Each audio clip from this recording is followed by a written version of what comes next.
evolving, and it's like we almost in every sense of the word, because like, okay, so this whole podcast is about, it's called, okay, so let me just introduce this podcast just to get some practice in. But this podcast is called the Cubicle Rebellion.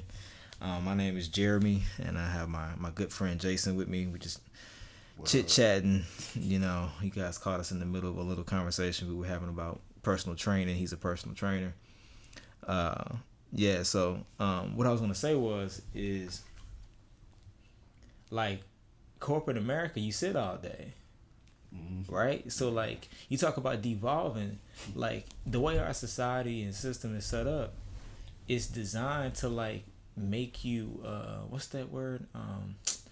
Sedentary. I think that's the word. Yeah, like where you just it's like you're forced to, you're devolving like in a way. It's like the opposite of like the evolution chart where you see the monkey turning into the man. Mm-hmm. We're like literally going backwards because of the way like corporate America works. Yeah. You know what I'm saying? Yeah. It's like you said, devolving or whatever. Like, and so it's no wonder that we can't do the things a kid can do. Mm-hmm. I guess that's what I'm trying to say. Like bear crawl and squat and like it's no wonder, because when like society is the opposite. It works against all those instincts. Mm-hmm. You Choking know, about us, man. Choking. Yeah, right. But it's funny you mentioned that evolution image of a monkey or whatever they depict coming direct into a man. Some sort of ape. Right. And there's a business. It's called the Sitting Solution. I forgot the creator. I can't shout them out, but yeah. But they have that, and the apex of man is like the middle of their logo, but then the rest of their logo is the man devolving. Oh, that's hilarious! Rounded shoulders, like hunched over. Yeah. Wow. See, I need. Oh, that's kind of. I was about to say that was dope, but that's not dope. But I was gonna say like that actually would be kind of a cool image. It is to like portray. It is. I mean, like to make a model. point. Yeah. Yeah. Like I gotta find that. That might be the image of this podcast. The inaugural. See, we already got a picture. We already got a logo. I'm gonna steal that. Nah, but that's crazy. Like to go back. That's I gotta see that. You looking it up now, but like that's crazy. Nothing Google can't. Yeah, it can't solve. Right. But that's nuts, dude. Like. Yeah. I don't know what to say. Oh, that's wild. If you're listening to this, you should definitely Google this. It's called the Sitting Solution book, and I think it's just the first image you see, but it's a guy sitting at his desk, and he's literally like going backwards, or actually going forward. I guess however you want to look at it, it's the same kind of thing. But either way, we hunched over. Like, like either way, you had a bad point in this chart, which is, and that's like the bulk of what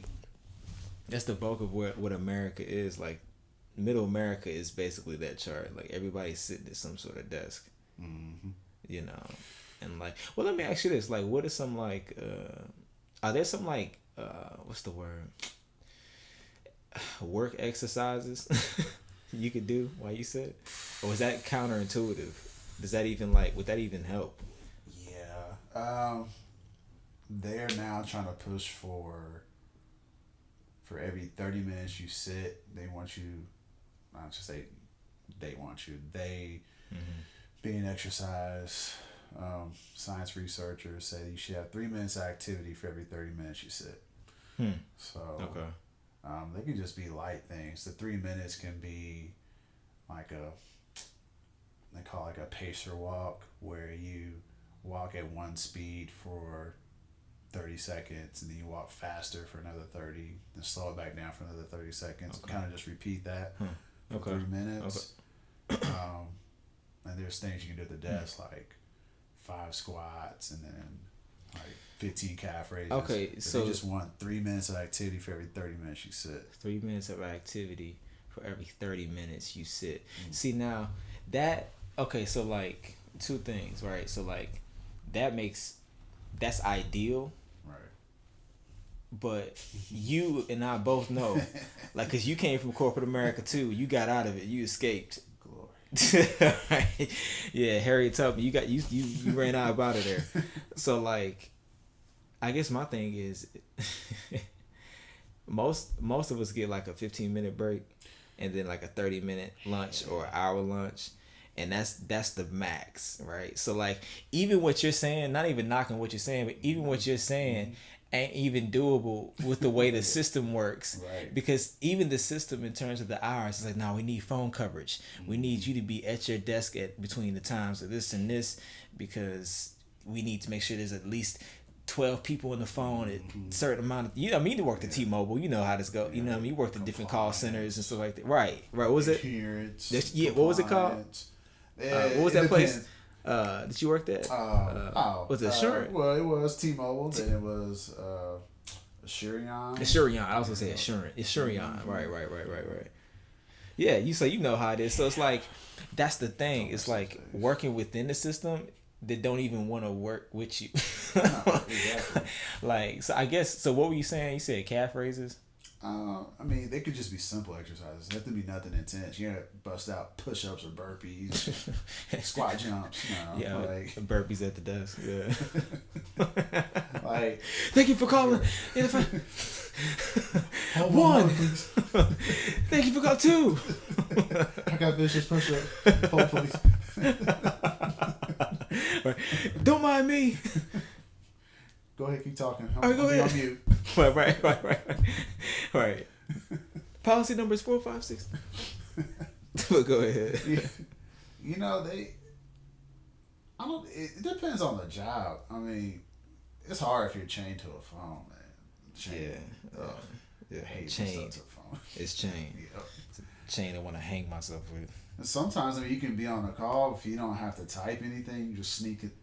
Just sneak some calf raises in, or like half squats. You don't have to sit all the way down. It just kind of. I got you. You have to kind of be creative and intentional about it. Generally, I think if someone has a strong enough why, like they have elevated, blood pressure. Got you. About to be on medication. Yeah, or like they have pre-diabetes. It's almost too late. Then you got the motivation. Right.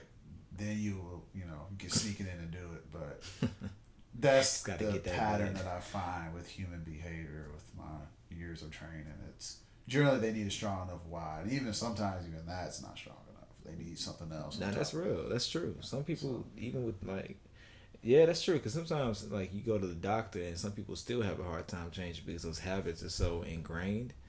They've been doing the wrong thing longer than they've been doing the right thing. Exactly. And it's like, I know that in my mind, but, my body's telling me something. Yep. My body. Yep.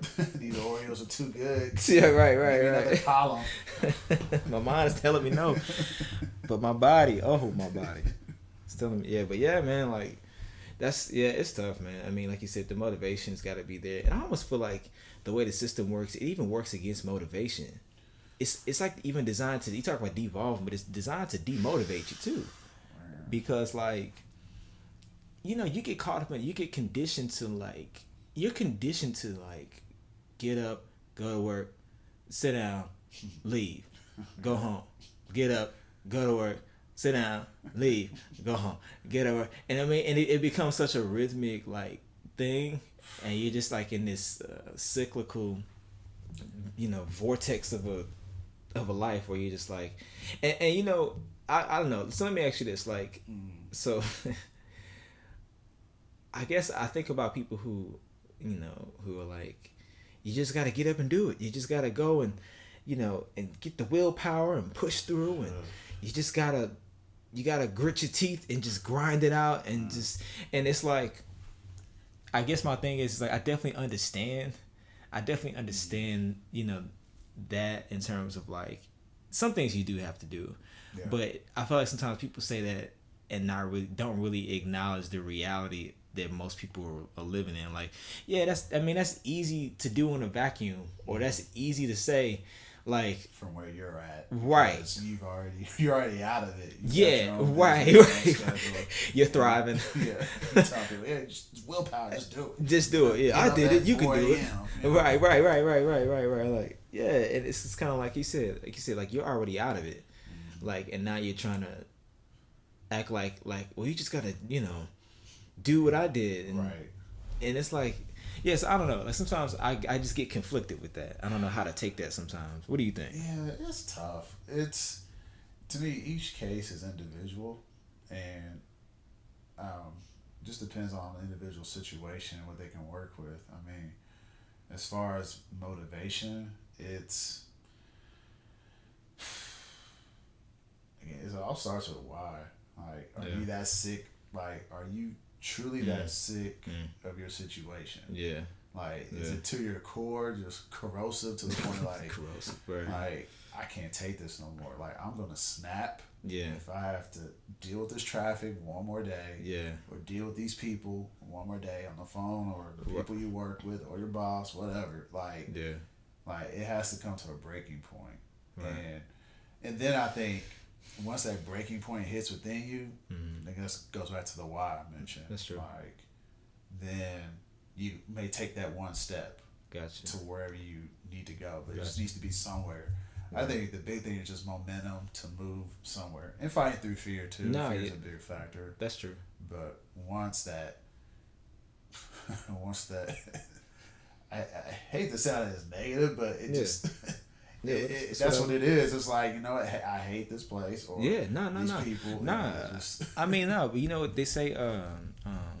I mean, honestly, I think I read somewhere that the negative things sometimes can be more of a motivator than the positive things. Yeah. Like you said, fear, or like I've been diagnosed with whatever. Yeah. Sometimes those are the greatest motivators. Why, I don't know, but like it's just one of those things where it's like. I mean, maybe it's just because it's so dire. Right. But, no, that's true, man. Yeah. But with people, I mean, when they say, do this, do that, all you got to do is this, I try to take it with a grain of salt. Yeah. Or I try to say, okay, I hear what you're saying. And some of it resonates. Some of it I'm just like, all right, keep scrolling. Yeah, right. Swipe left. Yeah. Nah, that's true though, because like I think what gets me is that I have no problem with what they're saying. It's just more so with the sometimes I kind of get turned off by the certainty with which they say it. Yeah. It's like, this is the way you got to do it. You know what I mean? Like it's almost as if this is the way. I found the answer. Yeah. And like, if you don't do it, then you just don't want it. And it's like, nah. Like some things, like you said, are customizable. You know what I mean? Like some things are just, like that doesn't work for me. Like that sounds great. It's like ideally, that's sure. Right. But I gotta kind of take that and filter it in a way that makes sense for my life. You know what I mean? Yeah, that's a great point, because. And that's kind of it's the benefit, and yet the downfall of social media is that I'll say the benefit, because you have multiple people that say, hey, there's multiple ways of doing it. Right. There's no one way. Yeah. But seeing or hearing different examples, it might be just that one that resonates with you. Yeah. That you can relate with that person. Gotcha. I was like, okay, like. I feel with the way they're saying, like, like, I relate with them, either it's with the same interests or similar lifestyle, whatever. Like, right. Like, I can do it. If he can do it, I can feel like, okay, I can at least strive for it. It's almost like, to your point, it's almost like I can kind of see myself in that person in a way to where it's like, okay, their life is a little bit closer to, I could see that a little bit more than I could. So I guess it's about exposing yourself to multiple kinds of sources. So where you kind of get like a varied like assortment of views, so that way you can be like, all right, so okay, cool. That's my list on Instagram. I got so many people I follow, but it's for that reason of having diversity. And like some days, some people hit. I'm like, okay, and then I'm not on there a lot. I try to get on there like once a day, just scroll through the feed. But, but when I do, I try to get a mix of just Well, I mean, but that's good with anything though. Like, truth be told, like just having various points of view and different discourse, it gets you to sharpen your thinking a little bit more when you have different perspectives added to the pot, whether you agree with it or not. Right. And it's like, all right, you're kind of like this, and you're kind of like that, and like, and you put it all in the pot and be like, okay, I could kind of see, you know what I'm saying? So like, I guess that speaks to a lot of things where you can just get a different view and perspective on a lot, and kind of like you said, cherry pick or buffet style the info. You know what I mean? And just kind of like gather it. Like, all right, cool. Take that from you. Take that from you. You know what I mean? Pull and pluck it. Mm-hmm. You know what I mean? Make it your own. Still like an artist. Yeah. Yep. That's true. One of my favorite books. Yeah, that's true. And that's very true. I mean, that's actually what you have to do is still like an artist. Mm-hmm. For those of you who don't know, it's the book by Austin Kleon. It's a really good creative book about being creative and finding ways to. It basically says nothing's original, but it just, you know, everybody's stealing from everybody, and you shouldn't feel guilty about it. Mm-hmm. It's kind of I'm not a creative, but that's one of my favorite books. Oh, it's yeah. My philosophy of life. It's the way I train. I steal from about every trainer. I'll give them credit, but you know what? I steal it, make it my own. Yeah, right. And that's and that last part is what you said. I forgot about that. You have to make it your own too, and remix it. Yeah. You know, you take it, and it's like, for those of the creative musical people who were stuck in their cubicles, it's like the people who sample music. You know, and you know, like Kanye, he gets like he steals a sample from Shaka Khan, then he gets a sample from like something else, and then Janet Jackson, and then like Luther Vandross, and then it's like a collage. Mm-hmm. So, but yeah, man, no, that's definitely a good advice. That's something to think about. Sorry for the gas. You made me think about. Yeah. I had a notification with Kanye. I guess he did "Lost in the World." I guess on the Sunday service. Oh, for real? Oh, yeah. I haven't listened to it yet. Oh. Have you been keeping up with all those? Not lately. The last one I saw, I think Sia was there. Oh, for real? Yeah. I like Sia. Oh man, her voice is crazy. Man, her voice is like, I don't even know what to like. Her voice is like I don't know what to even compare it to, but it's like it almost feels divine at times, where it's just like you're pulling from something else. like it's crazy. I love her voice, man. It's like her range is crazy. Her range, yeah. And then she has that rasp too a little bit. Yeah, I think it's like that's what it is. She's got like she's got a certain tone, like a tonal quality to her voice that's like you said, it's a raspy but like rich, a raspy rich kind of thing. And powerful. Oh yeah, like just gut wrenching, gut punching. Chandelier is one of my favorite songs from her. Like, yeah. I'll play that thing and I don't right. I ain't even ashamed. Like that song is dope. like I mean, good is just good. Like that's a performance right there. Nah, that's real, man. Nah. She remixed one of her songs from that Kanye, that Sunday service. It was she remixed it into a gospel and she was singing it. I have to send you the link. Oh yeah. Send me that. Yeah. I was just thinking about like how we set up right now in the room, but it's like I was talking to Chris about the podcast. Yeah. And I was asking him about how him and Johnny were doing and stuff like that. And he was like and he's like, yeah, we're trying to be like a poor man like Joe Budden's podcast. Yeah. And I told him like what I was trying to do, and he's like, oh yeah, it's like a poor man Joe Rogan. And I was like, yeah, pretty much that's pretty much what it is. Like it's gonna be a one-on-one kind of like I mean, I don't know why I started about this David Letterman with the whole my next guest needs no introduction. Oh, yeah. The whole thing on Netflix, but like it's just like a one-on-one style type of thing. But yeah, man, Kanye is a whole nother conversation because, that's we might be here too long talking about Kanye. Yeah, that's a whole nother episode. That's a whole nother episode, man. But so how long have you been out of corporate America? 2013. Wow. So my brain's not fully functioning with my 6 math years right now, but it'd be 6 years in September. Wow. 6 years. Look, raising your hands. Praise Jesus. Man, I don't miss it one bit. Even okay, so let me ask you this: like, as someone who's ventured out with his own, I mean, I guess I kind of feel like you're an entrepreneur, pseudo entrepreneur in a way, because I know you hop from spot to spot, and you work at UMKC and all that, and kind of train at different places. But you're more of it than I am, so I'm just gonna call you an entrepreneur because it's just faster, and easier. So like on your worst day, is your worst day still better than your best day stuck in a cubicle?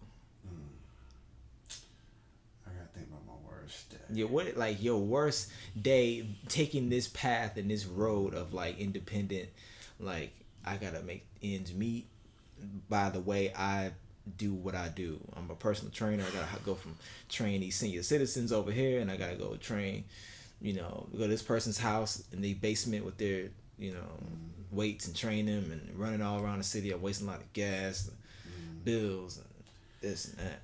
Yeah. With an entrepreneur, there are times where it's like, I can't lie. It's tempting to go back to corporate America. Is it? I mean, because you got the consistent check. But you know what? I know that it's temporary. I have to remember, say, hey, it's not going to be like this all the time. Right. I'll get through it, and it'll be worth it to be out of there. Yeah. It's nothing like having your own freedom, man. I'll say that. So you'll take freedom over everything. Yeah, because I loathe being chained to a phone. Yeah. Thankfully, before I got out of corporate America, I got off the phone. Gotcha. It became bearable, but still. Yeah. It's like to the well, you're box. not right. You're chained to something. That's the key word. Key word, shackled and right. Yeah. And it's so much. It's just it's trade-offs, but to be out of there, I won't willingly go back unless it's just some dire situation where I just my legs are cut off, I can't train no more, so extreme. You talking about you got to be handicapped to go back, that's you talking about extreme. I would have to get hit by a car and be paralyzed from the waist down forever just to go back to that. Right. I'll never go back. You never give me, never take me back. I hate saying I'll never ever. No, I got you. But it's not in the foreseeable future. You just never know what life brings up. Yeah, right. But if I can help it. Right. I have no desire, no plans, no. So, man, and that's a good point, man. Autonomy, and just freedom and just being able to, go and come as you please and set your own schedule. Now, did you find it difficult setting your own schedules? Because sometimes having freedom can kind of be... It's tough. It's tough because then you're your own boss in some respects, and then it's you're your own accountability. I heard somebody say when you got kids, the parents have kids, but when you become an adult, you become your own parent. Yeah. You know what I mean? You become your own parent in a way, where you're just I have to keep myself accountable. I got to make myself, like you said when we were talking before we started the pod, I had to pull myself up out of bed just to go today. Because a day like today, if I had just the power to say no to certain things and just set my schedule the day of, I wouldn't have done nothing today. Not until maybe about 2 or 3 o'clock. That's what I was feeling. Right. It's hard having autonomy, when you're first starting out, having that autonomy and setting your own schedule. It's tough. Because you have to discipline yourself to get up at whatever time, because you may not have nothing to do. You have to set goals, you have to set projects, whatever it takes for you to hey, I need to get up and work on it. Right. And I didn't learn that lesson until maybe after a year. Oh wow! It took you a year to get that. I learned a strategy. That's what it was about time management and how to structure your day. So I wish I learned that earlier. So like, what was like one takeaway? Like, how did you time management wise? Like, how do you manage your time? Like, or is some of it managed for you in terms of like the different kinds of places you work for? Well, I mean, right now, yeah, it's pretty straightforward. It's like, it's kind of called for. Like, I need to be at one location at a set time, that's for sure. Right. But outside of that, I have to manage my own time with training certain clients either early morning, around late at night, you know, or late afternoon. So, but some of it's weird. Like, I still have some control. Right. Yeah, but then again, I have You can sit it down, it's cool. But I have it should stay. I'll just hold it. Okay. But I have certain goals I want to hit, so I'm kind of chained to my goals. So hey, I'm stuck to the schedule. But it's tough. But for right now, the end goal is to have. Now that I have a better sense of what it takes to be autonomous and successful, and will be efficient with time. Oh, got you.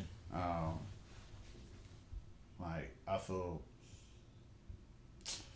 what's the word? Not successful, but I feel like I'd be able to handle it more. More capable. Yeah, competent. Capable. Just more productive, because sometimes you just lose a lot of time when you don't know how to manage it. Yeah, that's true. Like, I'll read this book for 2 hours, and I really shouldn't be reading it for 30. I got you. Yeah, I'll spend an hour and a half, 2 hours at the gym when I need to be in there for like That's 45. a good point. Now, that's a really good point, because like, you can see, and that's weird, because you can easily make the argument for the opposite if you're in the moment. Oh, yeah. Like, no, this book is research. Yep. Or no, I need to get this workout in. I need to stay a couple of hours because I only did 30 minutes yesterday. Right. So like, it gets kind of tricky, because it's a gray area in that, where it's just like, okay, one thing I will say, it kind of sounds like you're constantly measuring and weighing and judging what you should and shouldn't do at any given time. For sure. And what's worth your time, what's a waste of your time. And like, even more so now, at least in my position, I've learned up to this point, I guess, year 5 is self-care. Like, I have to take care of myself. Yeah. Like, for me, I've sacrificed some of my time, my own energy, my own sleep, for the business. And it's to the point now, like, you know what?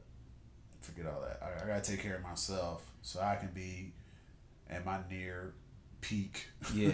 Or somewhere close to it. Somewhere close to it, yeah. Right. To be able to work, And I've, like, again, it's kind of what I mentioned earlier. I get, like I said, build a disdain for corporate America. Yeah. Like, I'm getting a disdain for sacrificing so much and feeling this way, to the point where, like, hey, no, like, I have to. Got you. Like, I have to cut off certain clients, or I gotta just do this in my schedule, because you know what? Nope. Like, so I could work it. We could be at 5 o'clock. I'm just not beating 5 o'clock on a Tuesday. I'm not. Right. Or it's, right. Guy. He's like, "Oh, can we meet later? Like, can we meet at 7 p.m.?" No, like, we're meeting at 4:30. We're not meeting at all. Oh, we're not. I'm not waiting 2 hours. 2 or 3 years ago, I might have done that. Got you. So, okay, so that's interesting. So, like, as you've gotten, like, deeper into this, you've had to learn, like, when to say no and why to say no. Yep. I mean, even just saying no is a lot in that, in terms of, like, look, I have to, like you said, self-care. Yeah. And, like, if you're not good, then the business was gonna suffer. So, I mean, it's, right, you can't exactly get very far. And it's just and being better at time management too. Like, but a lot of trainers deal with that. It's like they have a gap, and it's like, what I do with the gap, I can read, I can do this, and like, I'm to the point I'm trying to cut down gaps of time, like an hour, 2 hours. Like, no, like, either read here or let's figure out another day. That's interesting. Like, I'm not. Was it easy to say no, or did you have to grow? Like, was that take a while to kind of?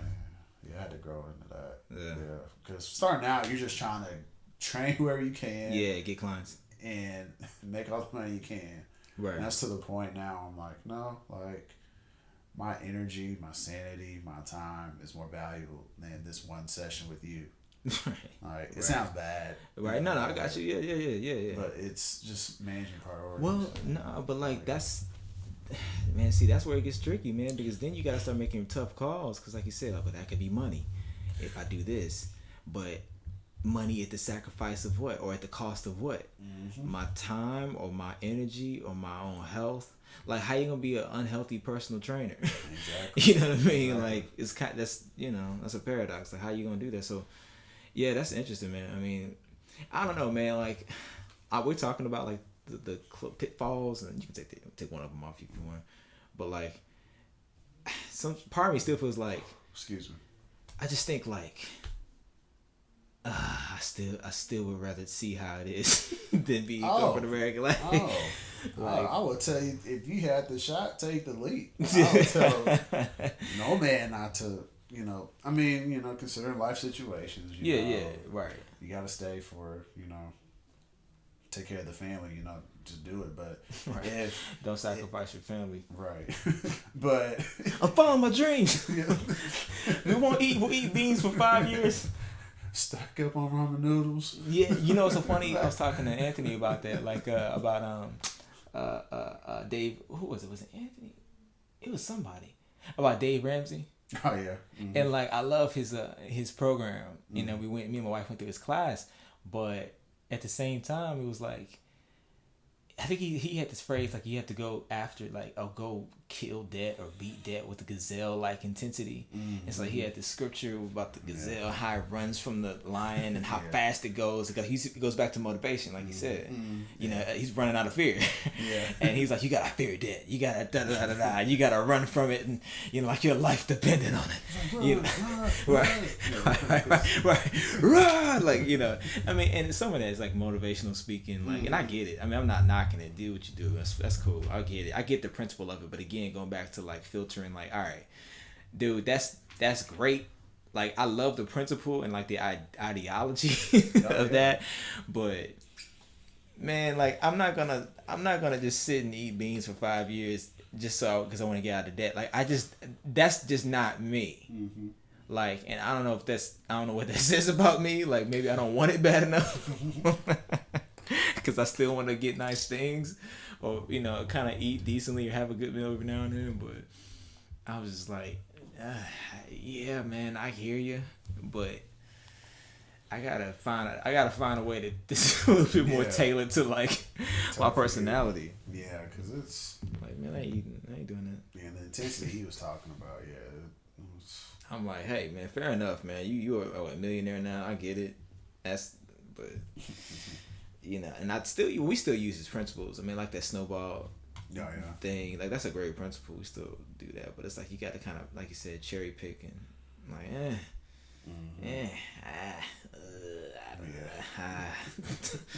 I don't know. I'm not a gazelle like intensity. I'm more of a right. He needs degrees for that, like different animals for like, okay, but if you're not a gazelle, maybe you're a, you know what I mean? I almost said a turtle. I'm like, no, I don't want to be a turtle. I don't want to be a turtle. I'm not that bad, but like I need something in between a turtle and a gazelle. Maybe a horse. Like, what's that? I don't know. Yeah, a horse, or like a, you know, a domesticated cat or something like like I need something in between. But yeah, man. So I don't know. But I don't know how long we've been doing this. About 40 minutes. It's coming up on 40 minutes. Yeah. But yeah, let me know when you need to go, man. It's like, I'm good. I know you had a long day. I mean, as if I didn't even take with my day. No. Man. Anything? Man, you know, I was just this weekend. I told you about this weekend. Mm-hmm. Oh yeah. Yeah. So you know about that. Yeah. I won't put that on record. But wise. I gotta be mindful now. Mm-hmm. But nah, man, it was just exhausting, man. Like, and then just these kids, man. Like, it's like I love my kids and we fostering and everything. But like, even the best case scenario, just kids are just so draining. And I know she's tired, and like their ages again, 2 and 1. Mm-hmm. Yep. And so like Well, you know, I will say this. Like, we had a moment. It was pretty cool. So, like, the baby, like, we're trying to get him to walk because we can only get him in certain daycares if he walks. Oh. And this week, Brittany has to stay at home with them. She can't drop him off at daycare. So today was the first day that she's just like, oh my God, like, this is like, I gotta find another daycare. I gotta find a daycare because I can't, like, just being home with them all day is his own job. Yeah. So, I think she found a couple of leads, but one of the daycares she really liked, they were like, we can only take him if he walks.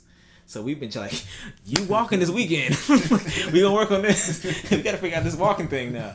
Like, so like, yeah, right. But you need knee pads. You need like, you know, what are those shoes? They had like baby shoes where it gives them like a little traction under their feet, footies or whatever. And so it was cool because he's been kind of stumbling. He's been getting better at it, so it's been pretty cool. So tonight, like before you came over, we were like, walk, come on. And so he took like 4 or 5 steps, which is the most he's ever taken. We were like, yeah! Nice. 5 steps closer to daycare. You know, does a daycare have like a physical fitness test for these kids? Like, see, you know, I don't know. I you know, Britt just told me that they won't take him unless he walks. And I didn't go into too much. I mean, I was like, well, why is that? But like, I guess every 1-year-old walks there, and they just don't want him. I guess they don't want a crawling kid. I don't know what their reasoning is. Well, the kid just starts crawling because he wants to crawl. Right, yeah, but that's a good point. It's like, yeah, if you just with one kid, your walking kid, it's just I just want to crawl today. Yeah. I just learned walking yesterday. I'm more used to crawling. You know what I mean? Like I don't get the thinking behind that, but yeah, man. So anyway, that was a cool moment, but it's just like. They, like I said, we talked about this, but they just require so much time and effort, and like it just seems like lately we've just been hit with so many different things. Like Britt's got to go to a funeral tomorrow evening, and you know, and she's got to go back to St. Louis. We were just talking about that before I hit record. Like when you came over, like, okay, what are we doing? We got to figure that out. What we gonna do with the kids? And her family her grandma wants to see the kids. But you know, it's like I want to travel with them. You know what I mean? Like, and so there's that. We're trying to weigh that, and but just because it's just work, man. You know, I mean, but either way, them kids go, it's gonna be work. Yeah, right. And so like, I had to call my mom. Like, hey, can you watch the kids tomorrow? Because I gotta go to work. No. You know what I mean? So like, and the daycare thing just hit us this week, and so yeah, so like we're at a weird like juncture right now. And so it's just constantly making decisions of like, okay, what to do here, what to do that, do that there, or whatever. And I can't even front, man. I was wondering if I should even start this podcast, but Britt's been on me about it and trying to keep me accountable. I texted you about that, but she was like, you got to do this. You need to do this. You know, I'm gonna make you do this. Text him now. Text him, like, you know. But yeah. So like. Like Cap said, whatever it takes. I know, right? Whatever it takes. Not us. Some people, but not us. Not us. Hello, Cap. Yeah, man. But, nah, man, it was just, I don't know. It just seems like it's just been a whirlwind lately, so I'm just kind of sleepy. Like you said, you were talking about how hard it was to get up this morning, man. I didn't sleep well last night. I had that whole, like, neck headache thing. That I get, it was just like, golly, I am beat, bro. Like, I am tired. Like, and I was telling Britt before you got here, I was like, I need a vacation, like more than I need a break more than I realized. Like, I need to get out of Kansas City. I need to get away. Like, dude, if you can't remember last time you left the city, yeah, you're overdue. I think you're well overdue. Yeah, man. Like, I'm in the red right now. Like, I'm owing. Like, beyond the red at this point. Yeah, like, man, I mean, your engine smoking. Critical. You know what's so funny? I gave the same metaphor to her. I was like, man, I'm like, you know how the engine is fuming when you're trying to get from point A to point B, and you on E. I'm like, but you still got to get to your destination. Yep. I'm like, this thing is shaking right now. Like, engine's about to lock up. Like, right. This car is about to explode in 5, 4. But nah, I don't know, man. Like, it's just, but like I said, like, my parents invited us to go on this trip with them to Branson, which is cool. But you know, the kids will be there, so it's just like, I'm grateful for it because we weren't even looking for it, so I'm definitely gonna take it. Yeah. But what I'm talking about is even like beyond that. Like, I need to run away from. Yeah. Just man. But anyway, I hear you, man. That daily grind, man. Whew. But, it's healthy. Body needs it, man. I'm telling you, it's being disconnected from your routine, the city you're at, man. Yeah. Just does wonders for the mind, man. Yeah, man. You know what? Another thing that's annoying is that like I feel like everybody around me is getting everywhere. Like, I'm just getting back on. Even at work, people like my boss is gone right now. Like she's been gone since last Monday, and she won't be back to this Wednesday. She turned that 3-day weekend into. Oh no, man, that joint is like she's 11 days or something.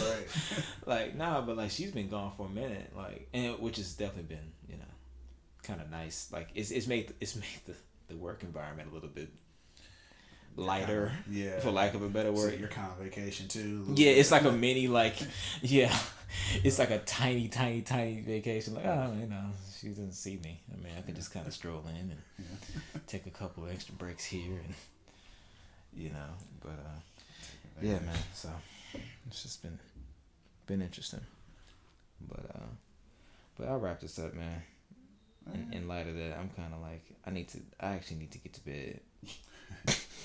Cause I just I haven't been it's weird because during the week it's such a weird thing because the kids go to sleep and then when they're asleep you feel like, oh, I got time to do things, but then you're also thinking, like you said, like now you gotta wait. Okay, should I go to sleep, self-care, right, or should I try to take care of some other things? Should I clean the kitchen, or that's tough because you got some good time to do. I mean, I don't know. That's like create one of those priority lists and what's code red, take care of that. Yeah, that's true.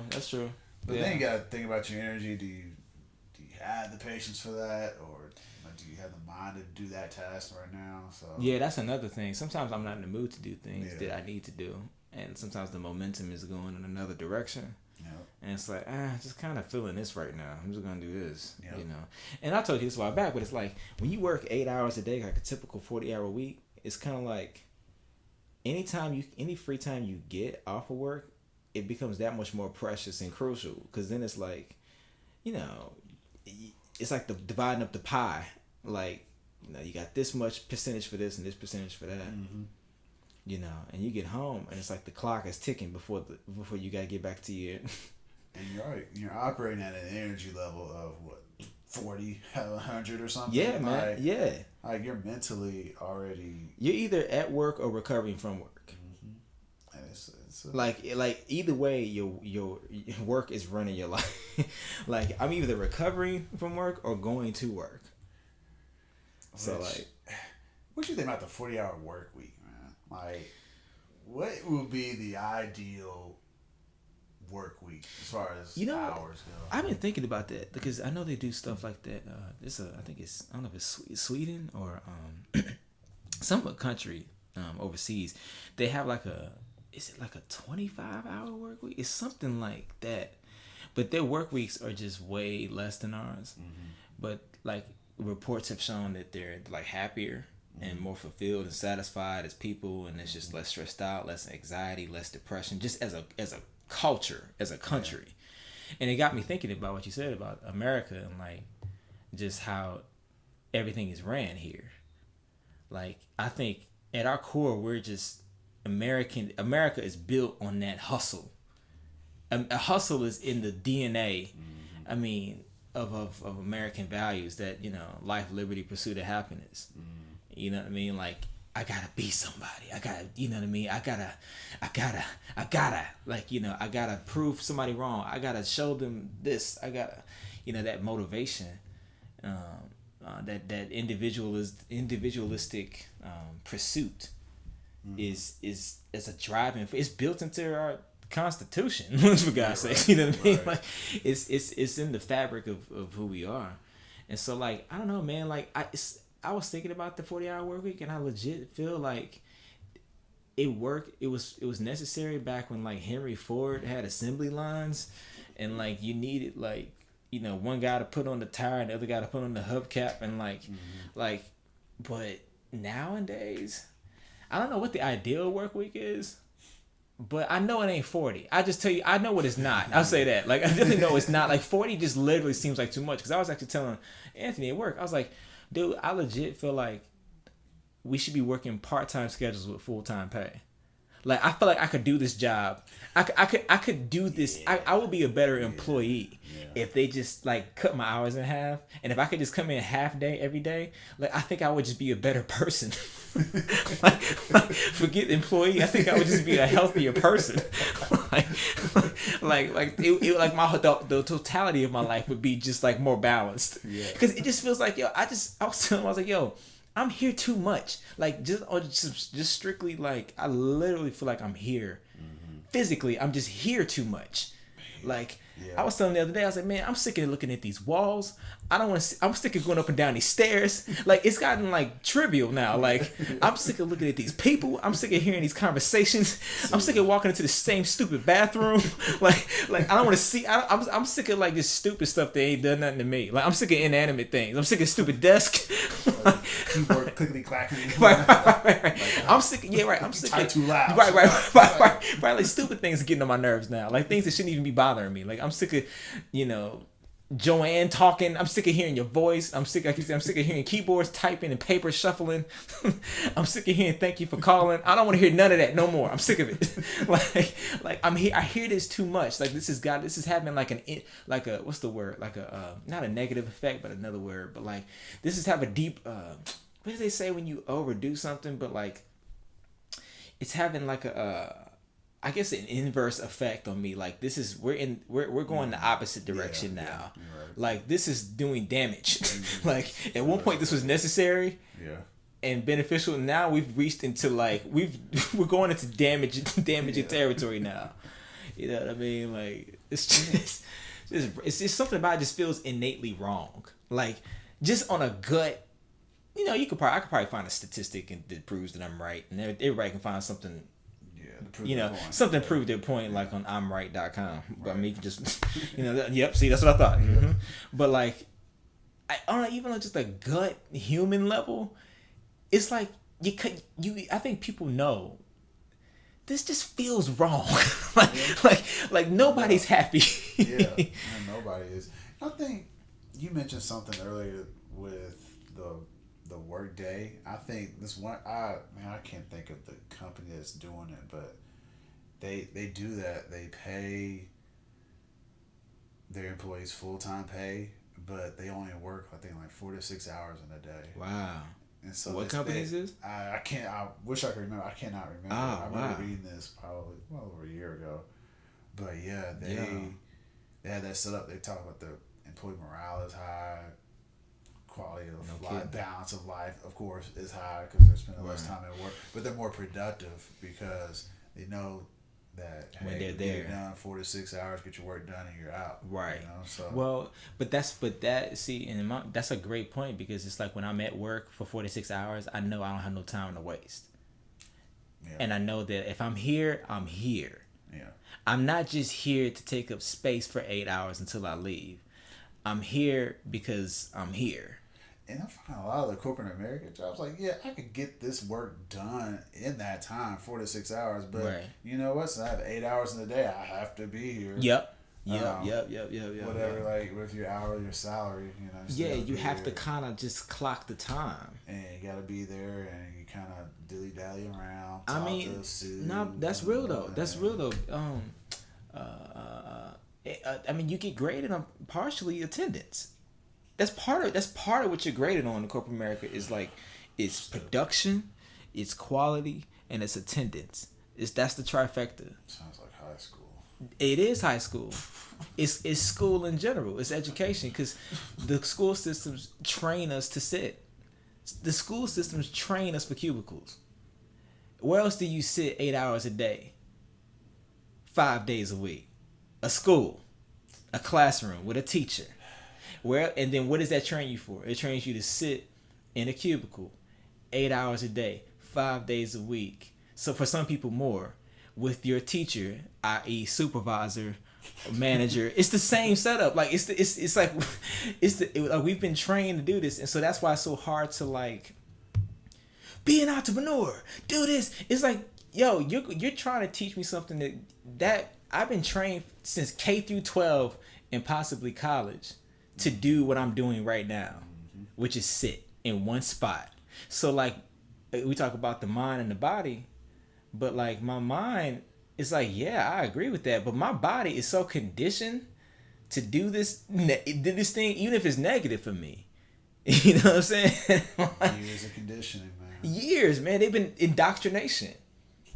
I mean, it's like Hitler's youth, man. Like it's like straight up like we've been discipled, programmed, conditioned, indoctrinated, whatever, you know, to sit.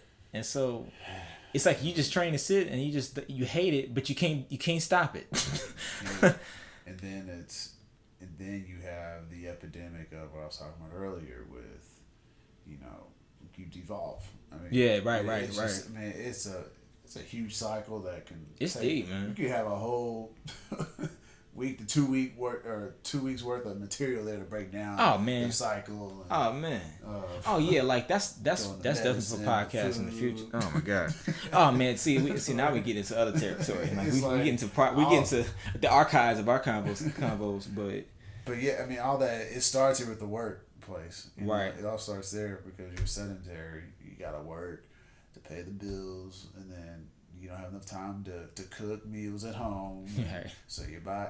Yep. No, I was just about to say the food because then what's happening? Okay, I gotta do something convenient. Yep. So what's fast? Fast food. I gotta go get something. I gotta go to Taco Bell. I gotta go to, Chick-fil-A. I gotta go. I gotta go to these spots. Yep. All right, just here, eat that here.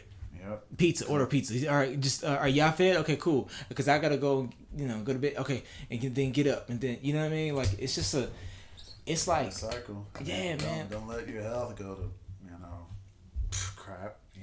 Right. Cardiovascular disease, metabolic diseases.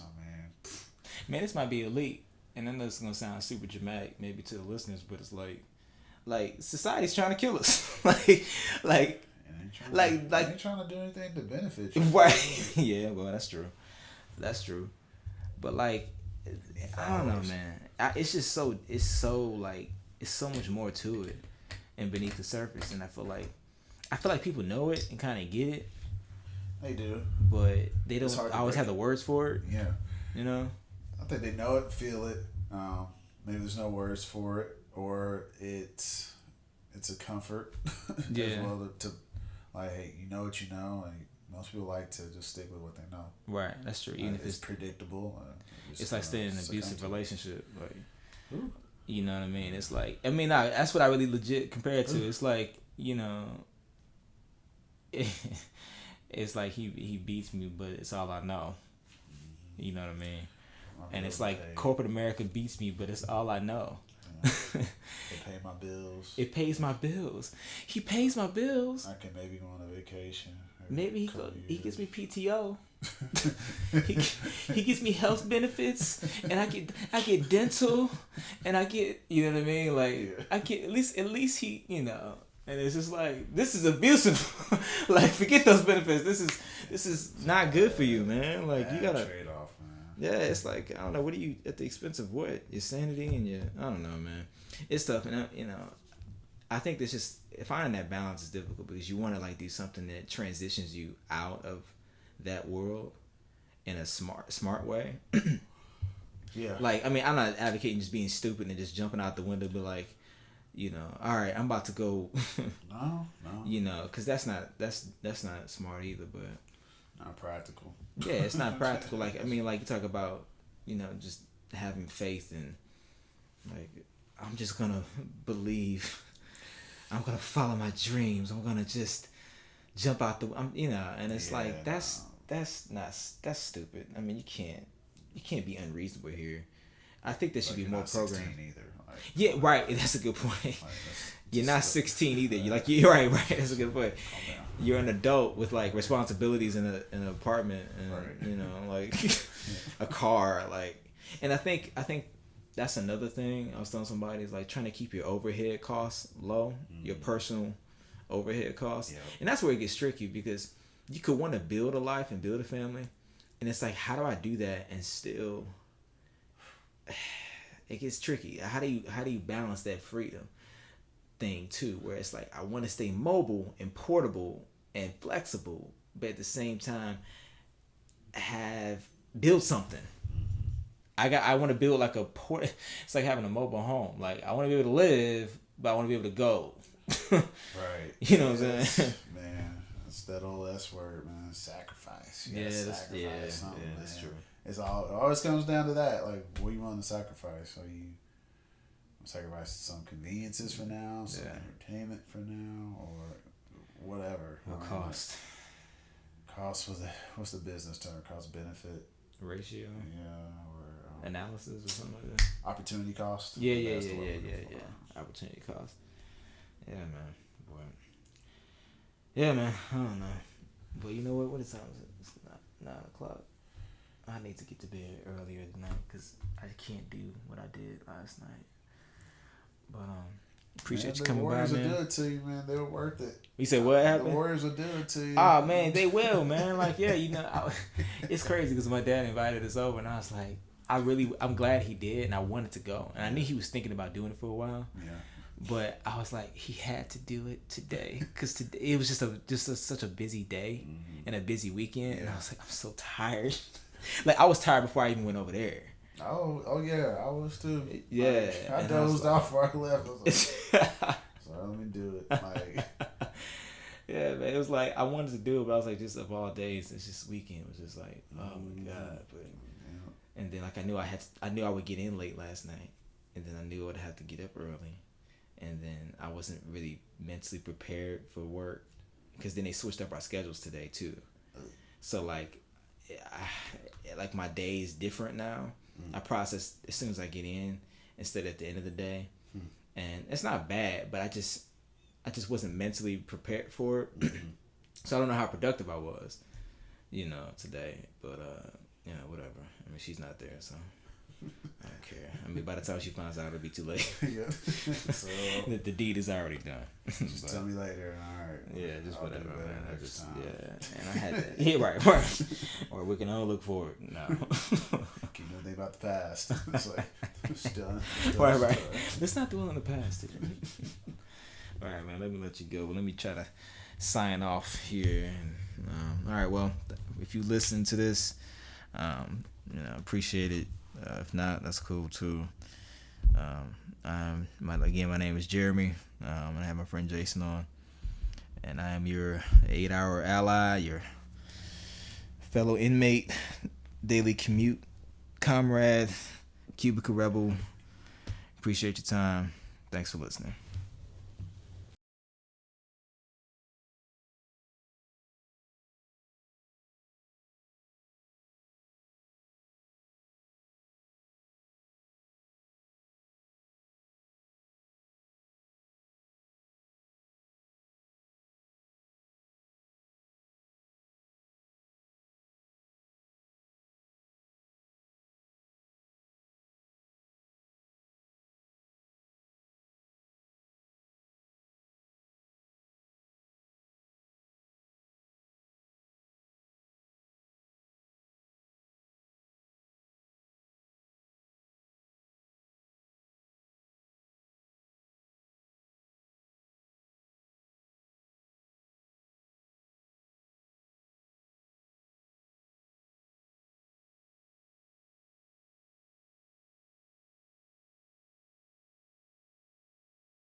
The podcast you just heard was made using Anchor. Ever thought about making your own podcast? Anchor makes it really easy for anyone to get started. It's a one-stop shop for recording, hosting, and distributing podcasts. Best of all, it's 100% free. Sign up now at anchor.fm/new. That's anchor.fm/new to get started.